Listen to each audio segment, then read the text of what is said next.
మదనపల్లిలో అతిపెద్ద fashion world SR shopping mall March 8న హీరోయిన్ మీనాక్షి చౌదరిచే గ్రాండ్ ఓపెనింగ్ 3 లక్షల వెరైటీలు అతి తక్కువ ధరలు. అందరికీ నమస్కారం. నేను Swaroopa Potlapalli. Welcome to Suman TV. పుట్టినరోజు అనగానే కోట్లు లక్షల రూపాయలు కూడా చాలా మంది ఖర్చు పెడుతూ ఉంటారు. అయితే ఇలా జీవితం అంటే ఏంటి, అసలు పుట్టినరోజు అంటే ఏంటి అనేది అర్థం తెలుసుకొని వాళ్ళు కూడా మనతో పాటు మనలో చాలా మంది ఉంటూ ఉంటారు. ప్రస్తుతం నాతో పాటు ఉన్నారు లైఫ్ కోచ్ వనజ రామిశెట్టి గారు. వారితో మాట్లాడదాం.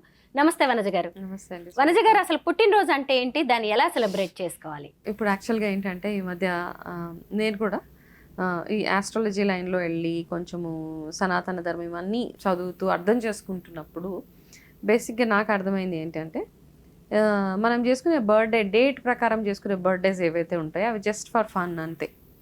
ఓకే, నన్ను అడిగితే మనం చాలామంది ఈ మధ్య సనాతన ధర్మం అని మాట్లాడుతున్నారు, అన్నీ ఫాలో అవ్వాలని మాట్లాడుతున్నారు. ఆ ఫాలో అయ్యే ప్రాసెస్లో బర్త్డేస్ కూడా మనం ఎట్లా అంటే ఏ రోజు పుట్టామో ఆ రోజు చేసుకోవడం చాలా చాలా ఉత్తమం. మా పిల్లలకి జాతకాలు బాగోట్లేదు, అది బాగోట్లేదు, ఇది ఈ సంవత్సరం ఎట్లా ఉంటుంది, ఆ సంవత్సరం ఎట్లా ఉంటుంది, ఇట్లా ఎన్ని కన్ఫ్యూజన్స్లో మనకు కూడా ఉన్నప్పుడు ఫస్ట్ నా సజెషన్ ఏంటంటే మనం తిథి ప్రకారం చేసుకునే బర్త్డేస్ ఏవైతే ఉంటాయో ఒక్కసారి అట్లా ఆ బర్త్డే స్టార్ట్ చేయండి తిథి ప్రకారం చేసుకోవడం. మీరు ఏ రోజు అయితే ఏ తిథిలో అయితే పుట్టారో ఆ తిథి వార నక్షత్రాలు కలిసి వచ్చినప్పుడు మీరు చేసుకునే బర్త్డే ఒకసారి ఈ సంవత్సరం అంటే ఇప్పుడు ఉగాది అయినప్పటి నుంచి ప్రతి ఒక్కరు మీ తిథి ప్రకారం ఏ రోజు మీ బర్త్డే వస్తుందో చూసుకొని ఆ రోజు మీ బర్త్డే సెలబ్రేట్ చేసుకుంటే ఆ సంవత్సరం అంతా ఎట్లా ఉందో ఒకసారి చూడండి. డేట్ ప్రకారం ఈజ్ అన్ ఇంగ్లీష్ స్టైల్ కదా. డేట్ ప్రకారం నార్మల్గా మన రికార్డ్స్కి వాటికి వీటికి చేసుకోవచ్చు, జనరల్ సెలబ్రేషన్ చేసుకోవచ్చు. మీరు అంటే మీ ఫన్ సెలబ్రేషన్స్ ఏవైతే ఉంటాయో పార్టీ చేసుకోండి, బయటికి వెళ్ళండి, ఫ్రెండ్స్ తోటి గెట్ టుగెదర్స్, ఇవన్నీ డేట్ ప్రకారం చేసుకోండి. కానీ మన పద్ధతి ప్రకారము మన సాంప్రదాయం ప్రకారం తిథి బర్త్డే అంటే ఏ రోజు మీరు పలానా రోజు పలానా సంవత్సరం అమావాస్య ముందు దశమి రోజు ఇట్లా పుట్టి ఉంటారు కదా. మీరు శుక్లపక్షంలోనో కృష్ణపక్షంలోనో తదియ రోజు విధియ రోజు పలానా టైంలో పలానా రోజు పుట్టుంటారు. అట్లాంటి టైం వచ్చినప్పుడు మీరు ఆ రోజు ఉదయాన్నే లేచి అభ్యంగాన్ని స్నానం చేసి గుడికి వెళ్ళి చక్కగా మీ ఇంట్లో మీ తల్లిదండ్రులకి కాళ్ళకి అవి దండం పెట్టుకొని ఇంట్లో చిన్నగా పూజ చేసుకొని ఆయుష్ హోమాలు, ఎవరికైనా హెల్త్ ఇష్యూస్ మాటికి పిల్లలకి ఫ్రీక్వెంట్గా హెల్త్ ఇష్యూస్ వస్తూ ఉంటే వాళ్ళకి కొంచెం ఆయుష్ హోమాలు అట్లాంటివి చేపించి మీరు ఇంట్లో సాత్వికంగా ఉండడానికి ట్రై చేసి మీ పేరు మీద ఏమైనా దాన ధర్మాలు అట్లాంటివి చేయాలి, ఏమైనా పేదవాళ్ళకి ఏమైనా చేయాలనుకుంటే చేసేసి ఇంట్లో నలుగురు కలిసి చేసుకునే బర్త్డే ఏదైతే ఉంటుందో పూజలు అట్లాంటివి చేసుకున్నప్పుడు మీకు అదొక పవర్ని ఇస్తుంది. ఎందుకంటే ఆ రోజు మీ నక్షత్రం ఉంది, మీ బలం, మీరు పుట్టిన తిథి అది, వారం అది, అన్నీ బాగున్నాయి. కాబట్టి ఆస్ట్రాలజికల్గా కూడా మీ జాతకంలో ఉన్న చిన్న చిన్న గ్రహ దోషాలు ఏవైతే ఉంటాయో అవన్నీ పోవడానికి ఇట్లాంటి బర్త్డేస్ చాలా చాలా హెల్ప్ చేస్తాయి. నేను కూడా చేసుకోలేదు అంటే నాకు ఈ విషయం తెలవనంత వరకు డేట్ ప్రకారమే చేసుకున్నాను. సో ఓపెన్ కన్ఫెషన్ తెలిసిన తర్వాత మాత్రము మా పిల్లలకు కానీ మా ఇంట్లో every family member from last many years ఒక 15-16 ఇయర్స్ నుంచి మాత్రము తిథి ప్రకారం బర్త్డేలు చేసుకోవడం స్టార్ట్ చేసినప్పటి నుంచి లైఫ్ ఇంకొక లెవెల్లో బాగుంటుంది చక్కగా. అంటే మనం పుట్టిన డేట్ కంటే తిథి ప్రకారమే పుట్టినరోజు చేసుకుంటే మంచిదంటారా? ఎప్పుడు ఈ డేట్స్ ఎప్పటి నుంచి వచ్చినాయండి? బ్రిటిష్ తర్వాతే వచ్చినాయి కదా. అంతకు ముందంతా ఎలా ఉండేది పాతకాలంలో? వినాయక చవితి కానివ్వండి, దీపావళి కానీ ఎట్లా చేసుకుంటాం మనం మామూలుగా జనరల్గా తిథి ప్రకారమే చేసుకుంటాం. బికాస్ డేట్ లేదు. న్యూ ఇయర్ అయితే డేట్కి చేసుకుంటాం. పండగలన్నీ ఎప్పుడు చేసుకుంటాం? వినాయక చవితి ఒకసారి సెప్టెంబర్లో వస్తుంది, ఇంకొకసారి వస్తుంది, ఒకరోజు 1 సెప్టెంబర్కి వస్తుంది, ఇంకొకసారి 30th సెప్టెంబర్కి వస్తుంది. సో ఎందుకు? సో తిథికి అంత ఇంపార్టెన్స్ ఉంది. అవి కూడా డేట్ల ప్రకారం చేసుకోలేము కదా. డేట్స్ ప్రకారం ఇట్స్ అ ఫారెన్ కల్చర్. మనం మామూలుగా చేసుకోగలిగితే date is just for hour record. మన లైఫ్ ఎప్పుడైతే బాగుండాలి, ఎవరైతే సనాతన ధర్మం ఇవన్నీ మాట్లాడుతారో వాళ్ళందరూ ఫస్ట్ చేయాల్సింది మనం బర్త్డేస్ ఇట్లాంటి ఇంపార్టెంట్ అకేషన్స్ ఏవైతే ఉన్నాయో ఈవెన్ నన్ను అడిగితే ఈవెన్ మ్యారేజ్ డేస్ కూడా తిథి ప్రకారం చేసుకోగలిగితే బాగుంటుంది. అంటే గుర్తుపెట్టుకోవడం కష్టం. Basically date is easy to remember. ఈ తిథులు గుర్తుపెట్టుకోవడం కష్టం, వెయిట్ చేస్తూ ఉండాలి. ఏ రోజు వస్తుంది, పంచం ఏ రోజు వస్తుంది, ఫలానా మంత్లో పంచం ఏ రోజు, అవన్నీ గుర్తుపెట్టుకోవడం కష్టం. కాబట్టి easy way to do is date remember. జనవరి లేకపోతే ఇప్పుడు మార్చ్ 16th 17th బర్త్డే ఉంది అట్లా చేసేసుకుంటూ ఉంటారు. బట్ నార్మల్గా తిథి ప్రకారం చేసుకోవడానికి చిన్నగా ట్రై చేయండి. వన్ స్టెప్ టువర్డ్స్ అవర్ ధర్మ చేస్తే చాలా బ్యూటిఫుల్గా ఉంటుంది. పాతకాలంలో రాజులు ఇంకా అంతకుముందు ఉన్న మన యుగాలలో ఈ డేట్స్ ఏం లేవు కదా, వాళ్ళు తిథుల ప్రకారమే చేసుకున్నాను. అందుకే చూడండి మూవీస్ చూసినప్పుడు కూడా పలానా రోజు పలానా శుక్లపక్షం కృష్ణపక్షంలో పలానా తిథి రోజు పలానా అమావాస్య రోజు పలానా వారం రోజు చేయమని చెప్తారు. వనజ గారు, కొంతమందికి అయితే అసలు డబ్బులు ఎలా ఖర్చు పెట్టాలో కూడా తెలియట్లేదు. ఇక బర్త్డే వచ్చిందంటే ఎవరో మహానుభావుడు పుట్టాడు అన్నట్టుగా లక్షల కోట్ల రూపాయలు ఖర్చు పెడుతున్న వాళ్ళు కూడా ఉన్నారు. అంటే మా స్టేటస్ ఏంటో చూపించాలి, మా రేంజ్ ఏంటో చూపించాలి ఈ బర్త్డే ద్వారా అనుకుంటున్న వాళ్ళు ఉన్నారు. ఆడంబరం ఆర్భాటం అనేది కూడా పుట్టినరోజు వంకతో ఎక్కువైపోయింది. వాళ్ళకి ఏం చెప్తారు మీరు? ఇట్లాంటివి అంటే it's basically it's a personal choice అండి. నెంబర్ 1, వాళ్ళ దగ్గర ఉన్నాయి, వాళ్ళు ఖర్చు పెడుతున్నారు. కాకపోతే ఏంటంటే టూ మచ్ కూడా అవసరం లేదు, అంత ఓవర్గా కూడా చేసేసుకొని అంటే ఎవరికో చూపించుకోవడానికి చేసుకోక్కర్లేదు. ఇప్పుడు పిల్లల ఫస్ట్ బర్త్డే అంటామా, మైల్ స్టోన్ బర్త్డేస్ అంటారా, ఓకే నో ప్రాబ్లం. ఇప్పుడు మనం షష్ఠి పూర్తి చేస్తాం, బ్యూటిఫుల్గా చేస్తాం, చాలా పెళ్ళిలా చేసుకుంటాం, అట్లాంటివన్నీ ఓకే. కొంతమంది ఏంటంటే అన్నెసెసరీగా అప్పులు చేసి మరీ షో ఆఫ్ చేస్తూ ఉంటారు అనమాట. బర్త్డే అనగానే పెద్ద హంగామా చేసేస్తూ ఉంటారు. వాళ్ళకి ఇంతే లెవెల్ ఆఫ్ గిఫ్ట్స్ కావాలి, ఐఫోన్స్. ఈ మధ్య పిల్లలు మరి నాకు ఈ బర్త్డేకి ఐఫోన్ కావాలి, నాకు ఈ బర్త్డేకి ఇంకొకటి కావాలి, అట్లా పేరెంట్స్కి ఫుల్ లోన్లు తీసుకునే అంత ప్రెషర్ అయిపోతుంది. కాబట్టి మినిమైజ్ చేసుకోండి ఆ ఖర్చులన్నీ. అంటే మెల్లిమెల్లి ఎక్స్పీరియన్స్ తోటి అర్థమవుతుందండి.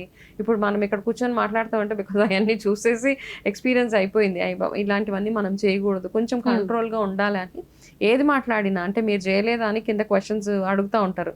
చేసేసి దాన్ని చూసి దాని తప్పు తెలుసుకున్నాకే మాట్లాడతాం ఇప్పుడు అవన్నీ. సో మినిమైజ్ చేసుకుంటే బెటర్. అనవసరంగా ఏంటంటే డిష్ తగులుతుంది అంటారు, మనం హంగామా చేసేస్తూ ఉంటాం. మీరు మీ బర్త్డేకి పిలిచిన వాళ్ళు అందరూ వస్తారు, కాకపోతే మీ వెళ్ళిపోయిన తర్వాత ఎన్ని మాట్లాడుకుంటారో అది ఒకసారి అర్థం చేసుకోవాలి. వాళ్ళు తర్వాత చాలా మాట్లాడుతూ ఉంటారు. మీరు చూసావా అవంతా షో ఆఫ్ చేయడానికి వచ్చారు. ఇవి ప్రతి ఫంక్షన్లో, ప్రతి మ్యారేజెస్లో, ప్రతి ప్లేసెస్లో ఉండేదే ఇదండి. వచ్చేవాళ్ళు వచ్చేస్తారు, కానీ దాని తర్వాత వెనకాల వెళ్ళి మాట్లాడుకునే మాటలు ఉంటాయి. చూసావా ఎంత ఓవర్ యాక్షన్ చేస్తుందో, పిలిచి ఎంత షో ఆఫ్ చూపించడానికి పిలిచింది మమ్మల్ని, అవన్నీ అవసరమా, ఎందుకు ఇంత ఖర్చు పెట్టాలి, ఇవన్నీ మాటలు వస్తాయి. కరెక్టే, ఇలాంటివి కూడా మనం వింటూ ఉంటాం.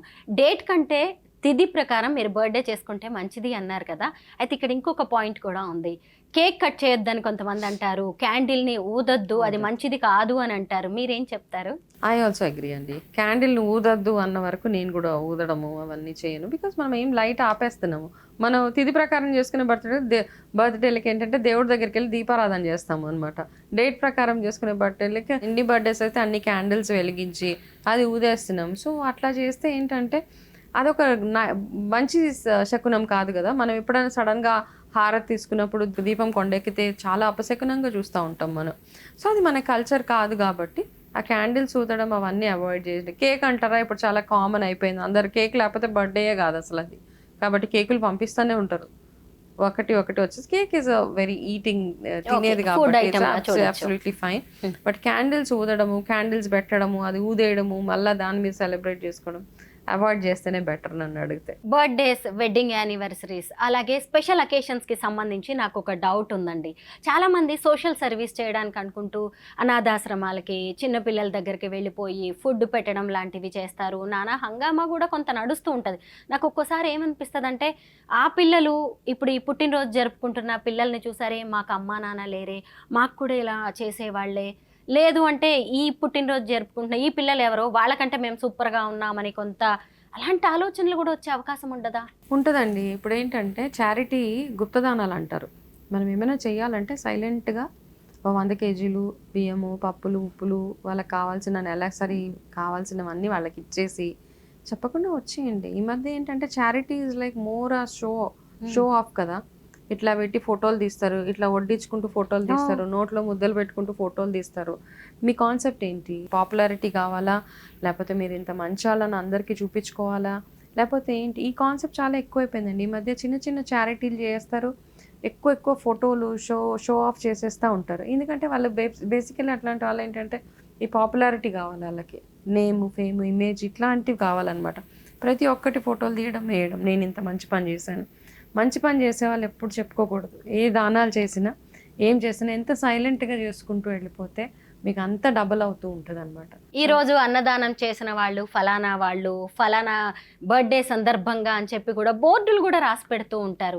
అంటే ఇటువైపు వృద్ధులు కావచ్చు, పిల్లలు కావచ్చు, అవన్నీ చూసినప్పుడు ఎవరో పెడితే మనం తింటున్నామా అనేది ఒక రకమైన బాధను కూడా క్రియేట్ చేసే అవకాశం ఉండదా? డెఫినెట్గా ఉంటుందండి. అంటే కొంతమంది బ్లెస్ చేస్తూ ఉంటారు, కొంతమంది మాత్రము బాధపడుతూ ఉంటారు. అరే మనం చూసావా ఇట్లాంటి స్థితి పట్టింది మనకి ఆఖరికి వాళ్ళు వీళ్ళు పెడితే తినాల్సిన పరిస్థితి వస్తుంది. And at the same time ఏంటంటేనండి, ఇట్లాంటి ఆర్ఫనేజెస్ అవన్నీ ఎవరైతే నడుపుతున్నారో వాళ్ళు కూడా చాలా టూ మచ్ చేస్తారండి. నా దాంట్లో రోజుకి 10 మెసేజెస్ వస్తాయి, పిల్లలు చాలా ఇలా ఉన్నారు అట్లా ఉన్నారు. పంపించిన తర్వాత మళ్ళీ రిపీటెడ్గా వాళ్ళు చాలా ఫోర్స్ చేసేస్తూ ఉంటారు. యాక్చువల్గా వాళ్ళు కూడా అంటే వాళ్ళు అడిగే విధానం ఏదైతే ఉందో, డొనేషన్స్ అడిగే విధానం ఏదైతే ఉందో అది కూడా కొంచెం మారితే బెటర్ అని అనిపిస్తుంది నాకు. అండ్ ఐ థింక్ అట్లాంటి వాళ్ళందరూ కొంతమందిని పెట్టుకోవాలి. నేను ఒక చిన్న యాక్టివిటీ చేశానండి. ఒకసారి నా వాట్సాప్లో ఒక గురుకులం ఉంది యాక్చువల్గా, వాళ్ళకి ఫుడ్కి వాటికి లేదు అనమాట. సో ఫ్రీ గురుకులం అది, ఒక ఆయన నడిపిస్తున్నారు. ఒకసారి వాట్సాప్ స్టేటస్ వేసి వదిలేసాను.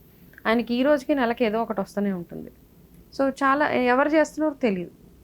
సో చాలామంది ఎక్కడెక్కడి నుంచో పంపిస్తారు ఆయన నెంబర్కి, ఇది మీ గురుకులంకి బియ్యం యూజ్ చేయండి అట్లా. ఆయన ప్రతి నెల నాకు ఫోన్ చేస్తారు, అమ్మ నాకు డబ్బులు వస్తూనే ఫోన్ నేను మంచిదే కదా అట్లా చెప్పకుండా చేసేస్తూ ఉంటారు. ఆయన ఎక్కడ అడగట్లేదు, ఆటోమేటిక్గా వచ్చేస్తున్నాయి ఆయనకి. సో అట్లాంటి సర్వీసెస్ చేసుకోగలిగితే it will be very nice. చూసారు కదా, పుట్టినరోజు కావచ్చు, వెడ్డింగ్ యానివర్సరీ, ఏవైనా సరే మనం ఎంత ఖర్చు పెట్టి చేస్తున్నామో, ఏ రేంజ్లో చేస్తున్నామో అనేది కాదు, ఏ పద్ధతిలో ఏ విధానంలో చేస్తున్నామో అది మనకి ఎంత మంచిది అనేది మాత్రమే ఆలోచించాలి. Thank you so much Vanaja గారు. నమస్తే అండి.